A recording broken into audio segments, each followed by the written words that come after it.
Nós estamos num momento muito delicado da história do nosso país. Talvez não haja em nossa história um momento tão preocupante como esse aqui. Nós temos visto, nos últimos anos, o país mergulhando numa crise moral. É uma crise financeira, é uma crise política, mas antes de qualquer coisa, ela é uma crise moral. Você que fez o módulo História da Igreja comigo, você já tem mais fundamento e mais discernimento, porque eu te trouxe informações das raízes da maioria dos partidos de esquerda. Eu não consigo entender líderes evangélicos que se dizem marxistas ou socialistas. Por quê? Eu já contei essa história aqui inúmeras vezes. Eu sou descendente de russos e polacos que fugiram da Revolução Comunista em 1917. O meu avô chegou aqui no Brasil 2 anos antes. Meu bisavô, já crente, correu de lá. Por quê?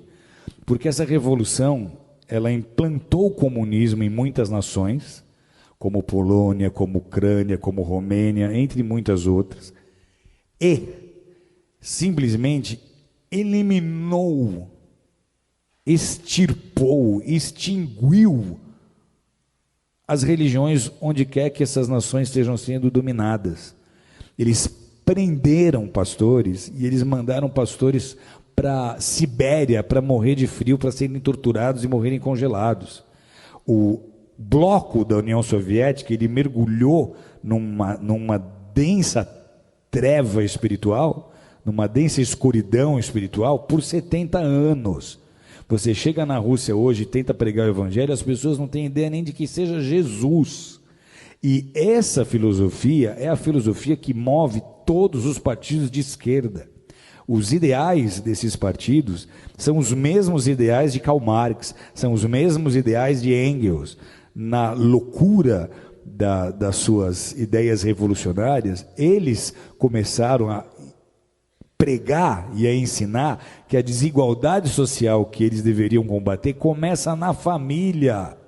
Eles começaram a dizer que antigamente, se você lê a literatura que fundamenta as ideias desses partidos, eles começaram a pregar que a desigualdade social ela começa na família, porque lá atrás, segundo eles, quando nós viemos dos macacos, não havia marido e mulher. Todo homem era de toda mulher era de todo homem, e os filhos não eram de ninguém, os filhos eram de todos, como os animais, e todos dividiam e compartilham tudo aquilo que eles tinham.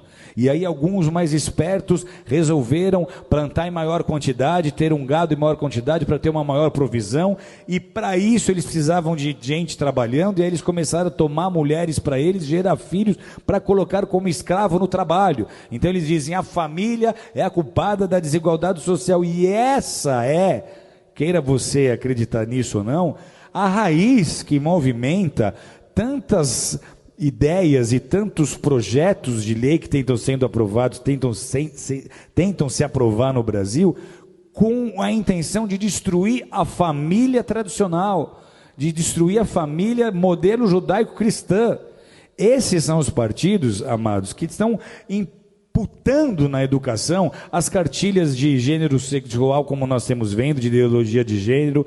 Esses são os partidos que estão apoiando os direitos humanos, como vocês têm visto, que apoia muito o direito do bandido, do assassino, mas não quer saber da vítima. E eles transformaram, nesses anos que estiveram o governo, o Brasil no país que nós somos hoje. Não só mergulhado em crise moral, mas financeira. E por que é importante nós nos posicionarmos agora? Porque de tudo que você já viu, que já veio à tona do que eles fizeram nesses 13 anos, que só comprovou um desgoverno. Porque o compromisso desse bloco não é com a nação brasileira. Eles nem usam a bandeira do Brasil, eles usam bandeiras vermelhas. Por quê? Porque lá em 81, o nosso ex-presidente Lula se juntou com Fidel Castro, eles formaram o Foro de São Paulo.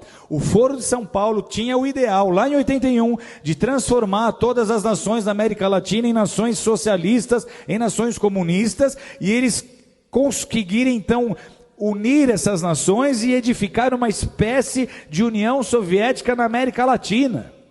Parecia uma ideia utópica, só que olha a que ponto eles chegaram. Então, para esses grupos e para essas lideranças, o objetivo é transformar o Brasil em parte de um Estado maior, essa América Latina comunista. Eles querem que em todas as nações da nossa América do Sul, da nossa América Central, ocorra o que está acontecendo hoje na Venezuela. E esse seria o caminho se nós não tivéssemos vivido as interrupções que nós vivemos. Por que é um desgoverno? Porque os nossos presidentes passados não governaram com o interesse de beneficiar o Brasil, mas eles usaram dos nossos próprios recursos para construir porto em Cuba, para ajudar países na Bolívia, para ajudar países que têm a mesma mentalidade que eles. Então, se nós permitirmos que um partido